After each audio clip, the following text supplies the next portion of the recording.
தெரியுமா? ஏன் நாங்கெல்லாம் ஸ்கூலுக்கு வந்து பேசுறோம்? இதை யாராச்சும் ஒரு சொல்லுங்க. ஏன் நாங்கள் ஸ்கூலுக்கு வந்து பேசுவோம்? நீங்களாம் சின்ன சின்ன பிள்ளைங்க தானே, உங்கள்கிட்ட சொல்லி நாங்கள் என்ன செய்ய போகிறோம்? இனி யாராச்சும் சொல்றீங்களா ஏன் இங்கே வரோம்னு சொல்லிட்டு? சும்மா சொல்லுங்க.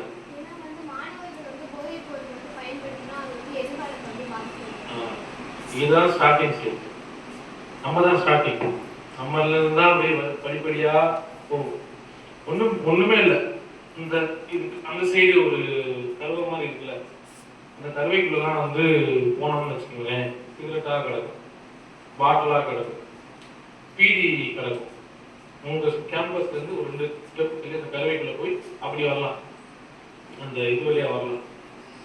யார் இதெல்லாம் குடிப்பா நினைக்கிறீங்க? 17ல இருந்து 16ல இருந்து 23 வயசு வரைக்கும் உள்ள பசங்க.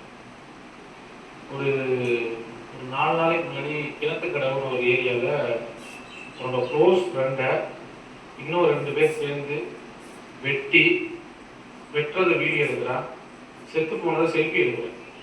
அந்த வீடியோவில் யாராச்சும் பார்த்துருப்பீங்கன்னா, உங்களுக்கு பார்த்துருக்க வாய்ப்பு இல்லை. 2 பேரும் நானும் ஒரு ஃப்ரெண்டு, எனக்கு இன்னொருத்தர் ஒரு ஃப்ரெண்டு ஒருத்தர் இருக்காரு. அவன் 3 பேர் க்ளோஸ் ஃப்ரெண்டு. அவன் ஏதோ தப்பா சொன்னான், நானும் இவரும் போய் அவனை வெட்டி, அவன் வெட்டுறதை வீடியோ எடுத்து, அவன் செத்த போனதோட செல்ஃபி எடுத்துட்டு வரோம். இதுதான் அவனுக்கு 2 பேரும் பண்ணாங்க. இதை நார்மலாக ஒருத்தன் பண்ண முடியுமா? நார்மல் நிறைவு. ஒருத்தர் சண்டை போடும்போது நமக்கு ரத்தம் வந்தாலே சண்டையை நிப்பாட்டிடுவோம். அவன் அழுதாலும் சண்டையை நிப்பாட்டிடுவோம். சண்டைலாம் போடாமலாம் இருக்க மாட்டீங்க, போட்டிருப்பீங்க கண்டிப்பா. நானும் போட்டிருக்கேன் சின்ன பிள்ளைகள். எதிரி அழுதா சண்டையை நிப்பாட்டிடுவோம், அப்படிதானே? ஆம்பளை பசங்களுக்கு தெரியும். ஒருத்தன் அழுதுனாலும் சண்டையை நிப்பாட்டிடுவோம். வலிக்கிறாங்கன்னா நிப்பாட்டிடுவோம். இது நார்மலா இருக்கிறப்போ. அப்புறம் எப்படி இவன் எவ்வளவு கொடூரமா ஒரு விஷயத்த பண்ணான்? அவன் நார்மலா இல்லை, அவனுக்குள்ள வேற ஏதோ ஒன்று இருக்கு. அப்போ ட்ரக்ஸ்னா வெறும் கஞ்சா மட்டும் கிடையாது. உங்களை ஹாலுசினேஷன் பண்ற எல்லாமே ட்ரக்ஸ் தான். ஹாலுசினேஷன்னா உங்களை வந்து அந்த ஒரு வேற ஒரு மனநிலைக்கு கொண்டு போற எல்லாமே ட்ரக்ஸ் தான். அது ஒயிட்னர்ல கூட ட்ரக்ஸ். நம்ம ஒயிட்னர் பயன்படுத்துறவங்க பயன்படுத்திருப்பீங்கன்னா தெரியுது. ஒயிட்னர் பஞ்சர் போடுறதுக்கு ஒரு ஒரு டியூப் மாதிரி ஒன்று பயன்படுத்துவாங்க, அதுலலாம் ட்ரக்ஸ். இப்படி எல்லா ஃபார்ம்லேயும் ட்ரக்ஸ் இருக்கு.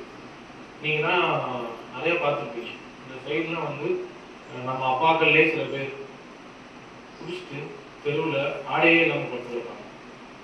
பார்த்துருக்கீங்களா? பார்த்துருப்பீங்க. எப்படி பார்க்காம இருக்கு? நான் நிறைய டைம் பார்த்துருக்கேன். ஆனால் சின்ன பிள்ளையே பார்த்துருக்கேன். நான் எங்கள் ஏரியாவே ஒயின் ஷாப்பில் தான் இருந்துச்சு. நான் ஒயின் ஷாப்பில் தான் நான் வசித்தோம். ஸோ அவ்வளோ விஷயங்கள் நாங்கள்லாம் பார்த்துருக்கோம். இதெல்லாம் சரியா? எனக்கு பிடிச்சிருக்கு சார், நான் குடிக்கிறேன், உங்களுக்கு என்ன சார் பிரச்சனை கேட்கலாம்ல. இப்பெல்லாம் நீங்கள் சின்ன பசங்க, ஒரு 19-20 வயசு ஆயிடுச்சுன்னா நீங்களாம் பெரிய ஆள். அப்போது என்னோட விருப்பம், நான் சாப்பிட்றேன், என் உடம்பு நாசமாக போகுது, அதை கேட்க நீ யாரு அப்படின்னு எல்லாரும் கேட்கலாம்ல. கேட்கலாம். ஏன் என்னோட விஷயம் நான் பண்ணிக்கிறேன்னு கேட்கலாம். பட் அது அவனை சார்ந்தது கிடையாது, சொசைட்டியை சார்ந்தது. இந்த போதைப் பொருள்ன்ற பிரச்சனை